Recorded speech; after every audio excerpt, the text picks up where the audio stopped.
What if I told you that every sunrise is actually a daily lecture about success, and every night sky is a masterclass in consistency? That 3,000 years before modern science discovered how the universe operates, King David had already figured out the two most powerful sources of wisdom available to every human being. You're about to discover why Psalm 19 isn't just beautiful poetry. It's a complete education system that combines natural observation with written instruction to create unstoppable.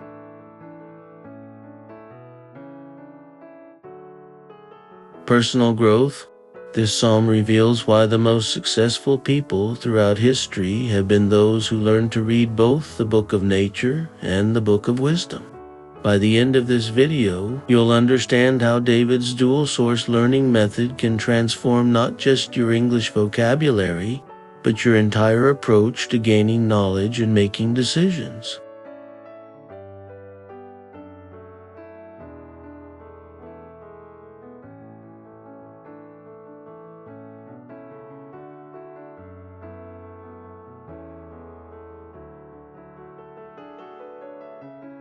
Here's what most people miss. The same intelligence that designed the solar system also designed the principles for human flourishing, and both are speaking to you every single day. The heavens proclaim the glory of God, the skies display his craftsmanship.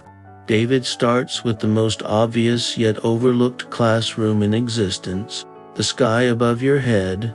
The word proclaim in Hebrew is safar, meaning to recount, declare, or make known through narration.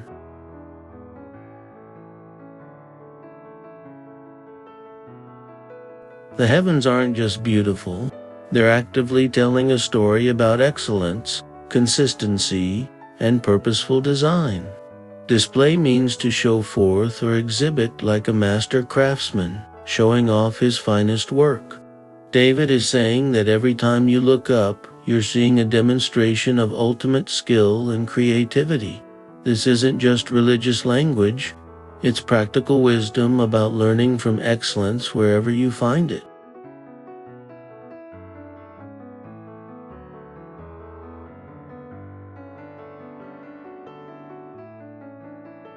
Modern psychology calls this modeling, studying successful systems and people to understand what makes them work.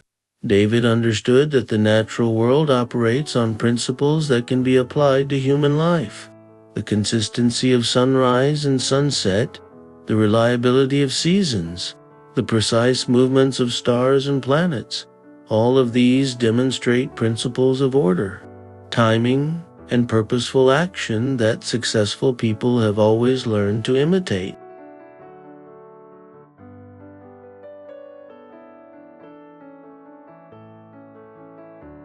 When you start seeing nature as a textbook rather than just scenery, everything becomes a learning opportunity. Day after day they continue to speak. Night after night they make him known. They speak without a sound or word.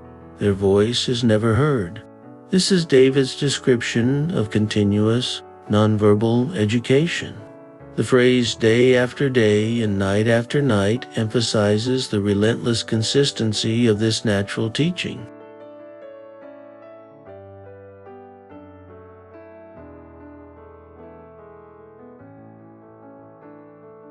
The Hebrew word for continue suggests an unbroken chain of communication that never stops, never takes a break, never varies in its reliability.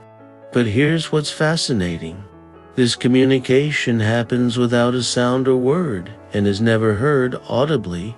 David is describing what we now call observational learning, gaining knowledge through watching patterns and outcomes, rather than through verbal instruction.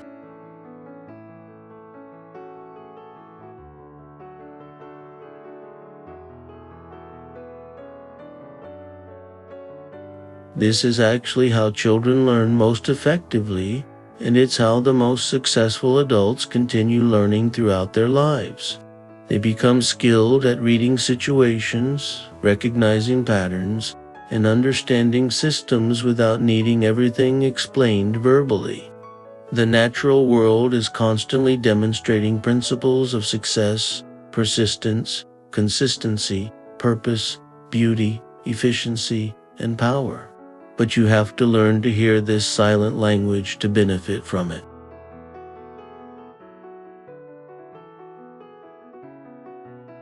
David developed this skill, and it became a major source of his wisdom and effectiveness as a leader.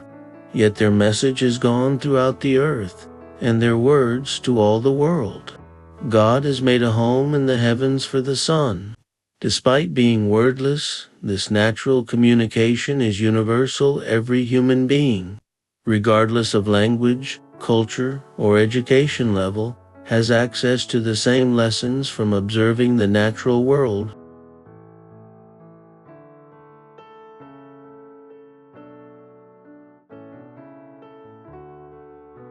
The phrase "throughout the earth and to all the world" emphasizes that this education system is globally available and culturally neutral. You don't need to speak a particular language or belong to a specific group to learn from sunset and sunrise, from the changing seasons, from the growth patterns of plants, or from the behavior of animals. This is democratized education at its finest. Then David focuses on the sun as the primary example of this natural teaching system.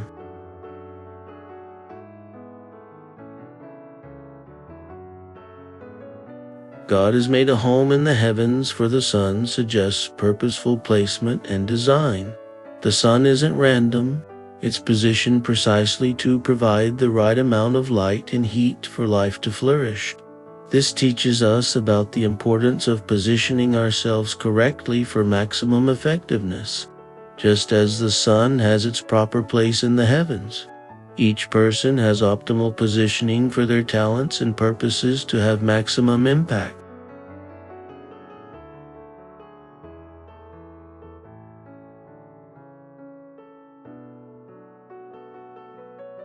It bursts forth like a radiant bridegroom after his wedding.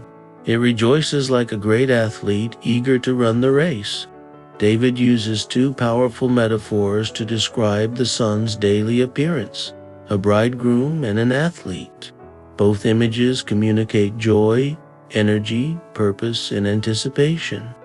A radiant bridegroom after his wedding captures the joy and brightness of someone who has just achieved something wonderful and is eager to begin a new adventure.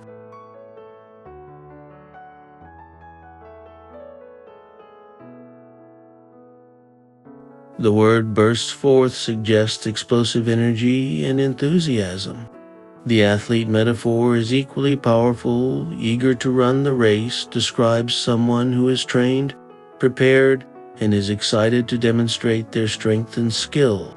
These aren't images of reluctant obligation or tired routine. David sees the sun as enthusiastic about its daily task, approaching each day with fresh energy and purpose.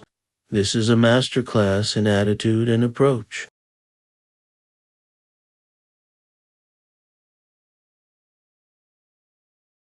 The sun doesn't drag itself across the sky grudgingly.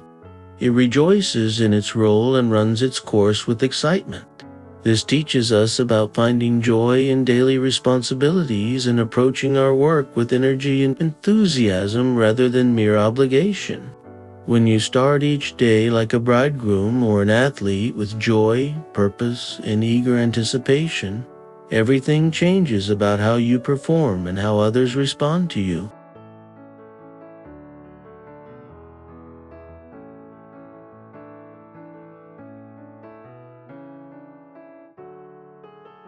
The sun rises at one end of the heavens and follows its course to the other end.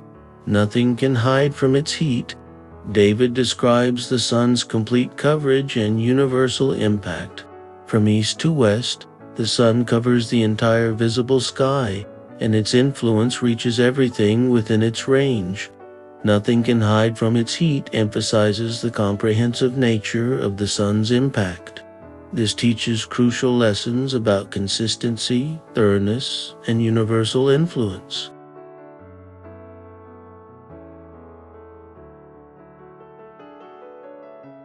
Successful people, like the sun, develop the ability to influence their entire sphere of responsibility consistently and thoroughly. They don't play favorites or leave gaps in their coverage. The phrase follows its course, suggests purposeful movement according to a predetermined plan. The sun doesn't wander randomly. It follows a precise path that ensures optimal coverage and impact. This is a lesson about strategic planning and disciplined execution.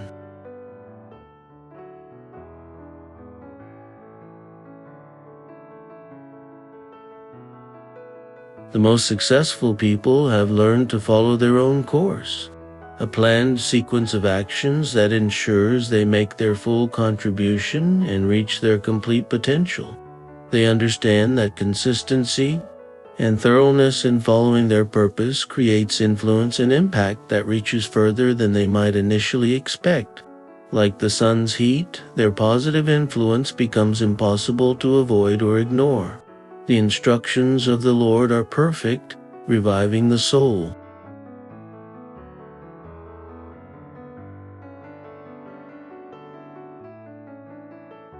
The decrees of the Lord are trustworthy, making wise the simple.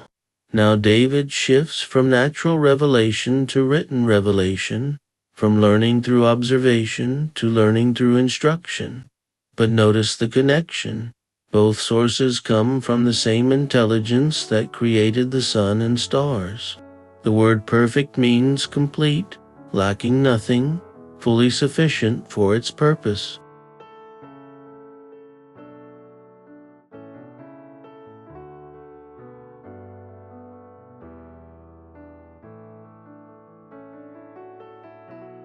These aren't just good instructions. They're comprehensive and complete guidance that addresses every human need. Reviving the soul suggests that written wisdom has the power to restore life, energy, and purpose to people who have become tired, discouraged, or confused. The word trustworthy emphasizes reliability. These instructions can be depended on to produce the results they promise.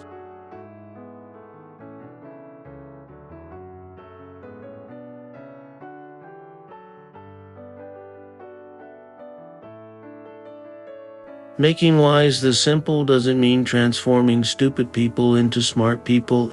It means taking people who lack experience and giving them the wisdom that normally comes only through years of trial and error. This is the incredible efficiency of learning from written wisdom. You can gain insights in hours that might otherwise take decades to learn through personal experience.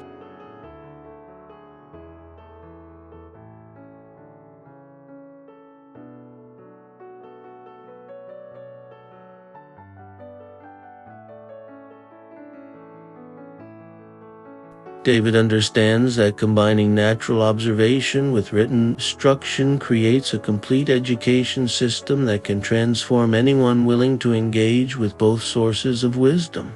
The commandments of the Lord are right, bringing joy to the heart. The commands of the Lord are clear, giving insight for living. David continues describing the benefits of written wisdom, emphasizing both emotional and practical impacts.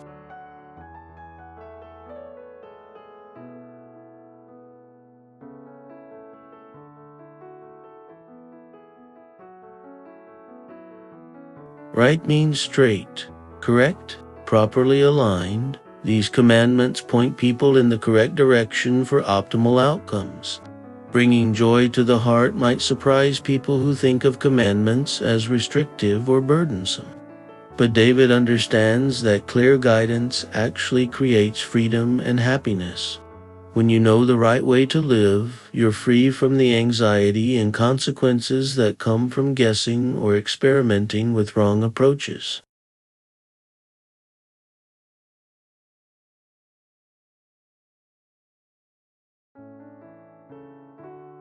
The word clear emphasizes that these instructions aren't confusing or ambiguous. They provide practical clarity for decision-making.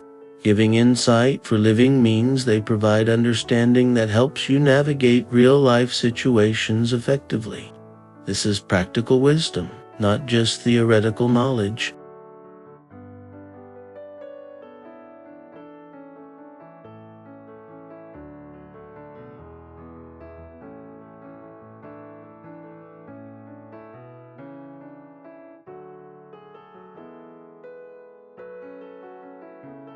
David has discovered that written wisdom serves as a manual for successful living, providing both the motivation, joy, and the information insight needed to make good decisions consistently. This combination of emotional satisfaction and practical guidance is what makes written wisdom so powerful for personal development and long-term success. Reverence for the Lord is pure, lasting forever. The laws of the Lord are true. Each one is fair.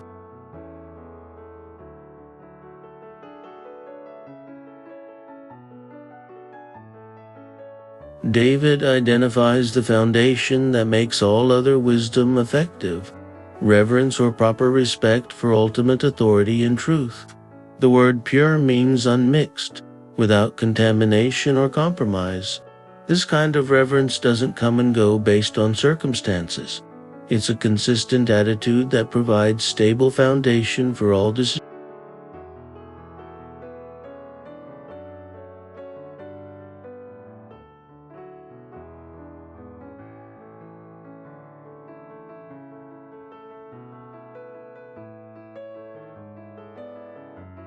Lasting forever emphasizes permanence. This isn't temporary motivation or seasonal enthusiasm, but foundational character that endures through all of life's changes.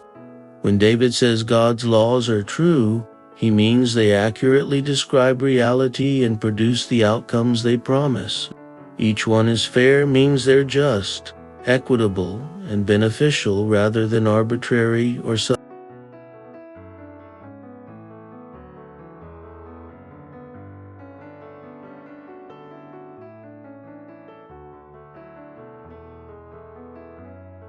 This is crucial for understanding why written wisdom works.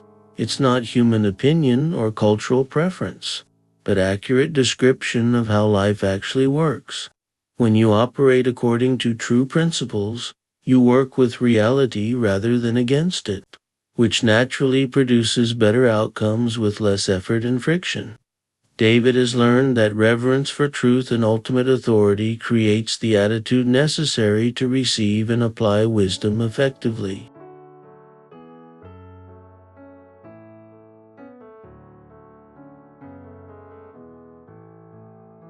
Without this foundation, even good instruction becomes merely intellectual knowledge rather than life-changing wisdom.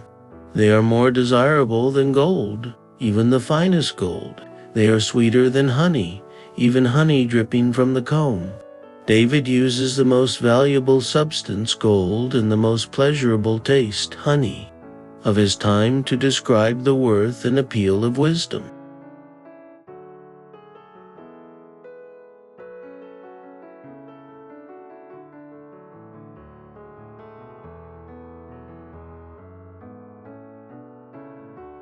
More desirable than gold means wisdom is worth more than wealth. It can produce wealth, but wealth cannot produce wisdom. Even the finest gold emphasizes that he's not talking about low-quality gold, but the best available. David is saying that even the most refined and valuable material wealth cannot compare to the value of true wisdom. The honey comparison addresses the pleasure and satisfaction that comes from wisdom.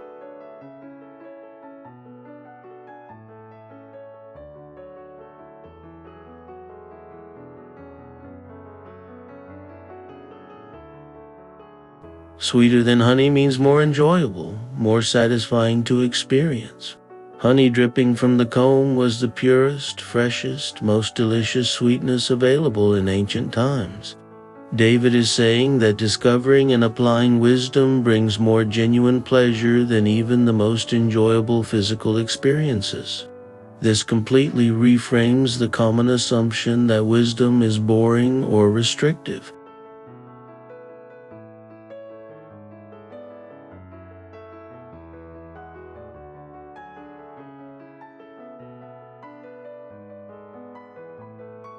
David has learned that wisdom is both valuable and enjoyable.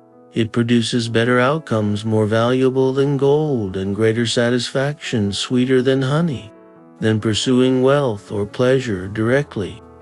This is sophisticated understanding of what actually creates lasting happiness and success.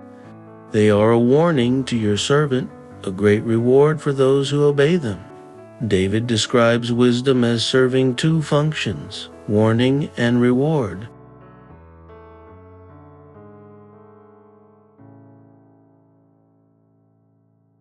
The word warning means advance notice of danger, allowing you to avoid problems before they occur. This is one of wisdom's greatest benefits. It helps you recognize and avoid situations that would cause pain, loss, or damage. Instead of learning through painful experience, you can learn through instruction and avoid the negative consequences entirely. But wisdom also provides great reward for those who obey them. The word obey means to listen carefully and then act on what you've heard.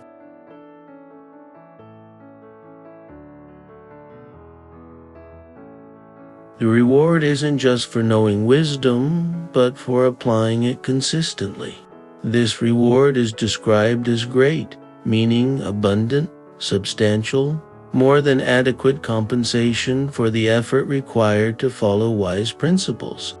David understands that wisdom operates on a cause and effect basis. Follow wise principles and experience positive outcomes. Ignore them and experience negative consequences.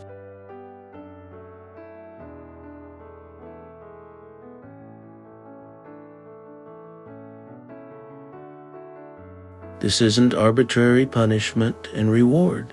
It's the natural result of working with or against the principles that govern successful living. The person who learns to apply wisdom consistently experiences life as David describes it, protected from many problems and rewarded with many benefits. How can I know all the sins lurking in my heart? Cleanse me from these hidden faults. David shifts from celebrating wisdom to acknowledging his need for help in applying it perfectly.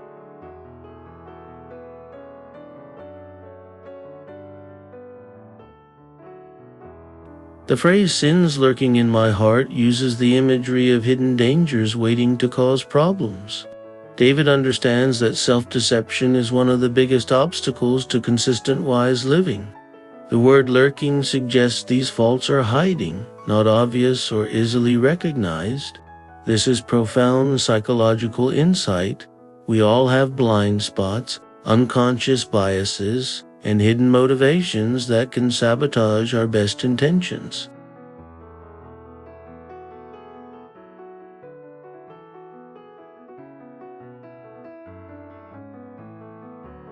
How can I know is a rhetorical question acknowledging human limitation. We can't fully understand our own hearts without help. Cleanse me from these hidden faults is a request for supernatural assistance in overcoming internal obstacles to wisdom. David isn't just asking for forgiveness, he's asking for transformation and purification. This shows remarkable humility and self-awareness.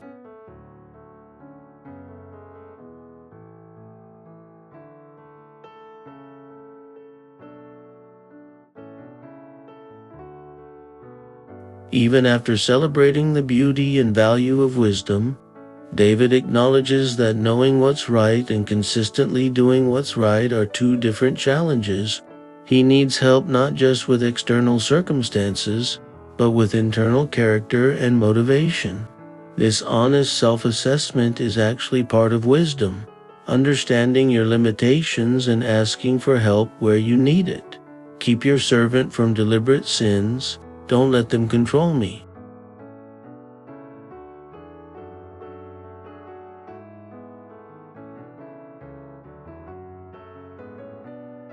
Then I will be free of guilt and innocent of great sin. David moves from unconscious faults to conscious choices, asking for help with deliberate sins, wrong choices made with full knowledge that they're wrong. The phrase, "don't let them control me," reveals David's understanding that sin is ultimately about control. Will he control his impulses and choices, or will they control him? This is about personal freedom and self-mastery.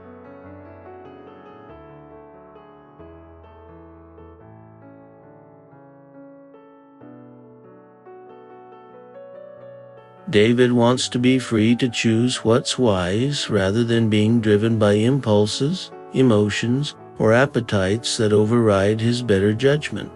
"Then I will be free of guilt and innocent of great sin" describes the outcome David is seeking. Internal freedom and external innocence. Free of guilt means having a clear conscience because your actions align with your values.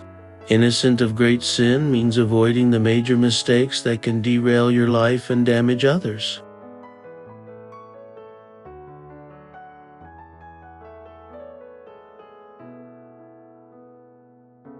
David understands that small compromises in character can lead to major failures in behavior. By asking for help with deliberate choices, he's building safeguards against the kind of moral failure that destroys reputation, relationships, and effectiveness. This is strategic character development, recognizing where you're vulnerable and building protective systems before you face major temptation or pressure.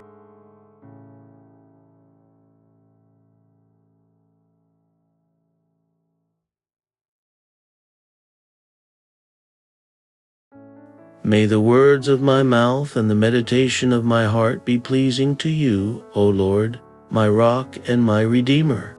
David concludes with what has become one of the most famous prayers in history, focusing on the two sources of his external expression, his words and his thoughts.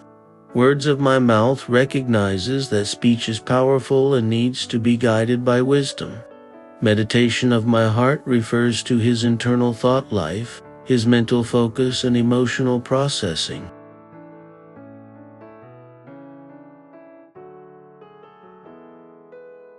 David wants both his public expression and his private thoughts to be pleasing, acceptable, appropriate, helpful rather than harmful. He addresses God as my rock and my redeemer, combining the stability imagery from earlier in the psalm with the concept of rescue and restoration. Rock emphasizes unchanging strengths and reliability, the kind of foundation that can support a whole life.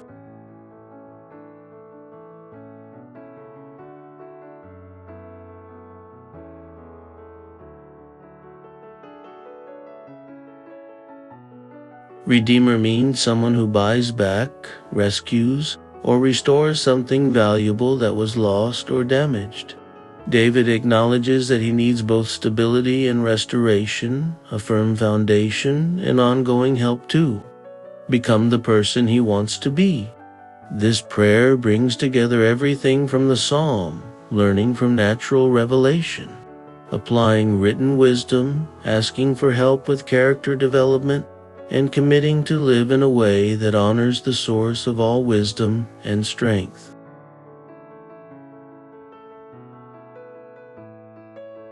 This remarkable psalm shows us that the best education combines multiple sources of learning, observing the natural world, studying written wisdom, honest self-assessment, and asking for help with character development.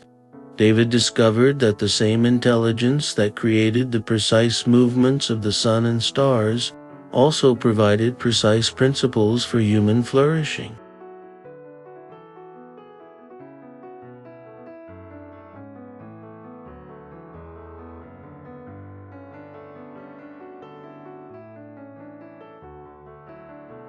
Both nature and scripture are constantly teaching, but we have to develop eyes to see and ears to hear their silent but powerful messages.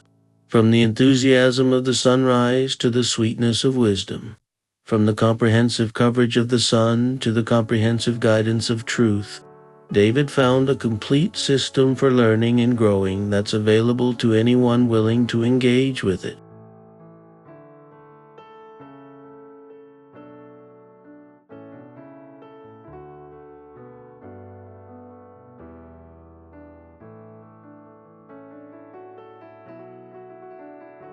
The psalm ends with the recognition that knowledge without character is ultimately useless.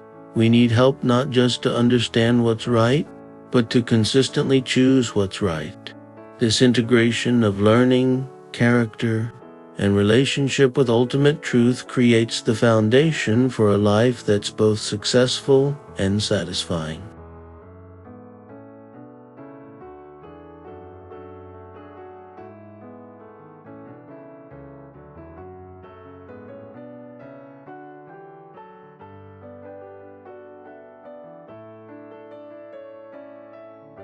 If this psalm inspired you to look at both nature and wisdom with fresh eyes, share in the comments about something you've learned from observing the natural world or from studying timeless principles. And if you want to continue exploring these incredible texts while mastering English, subscribe and hit that notification bell. Next week, we're diving into Psalm 20, where David reveals the secret to receiving support and encouragement from your community during challenging times.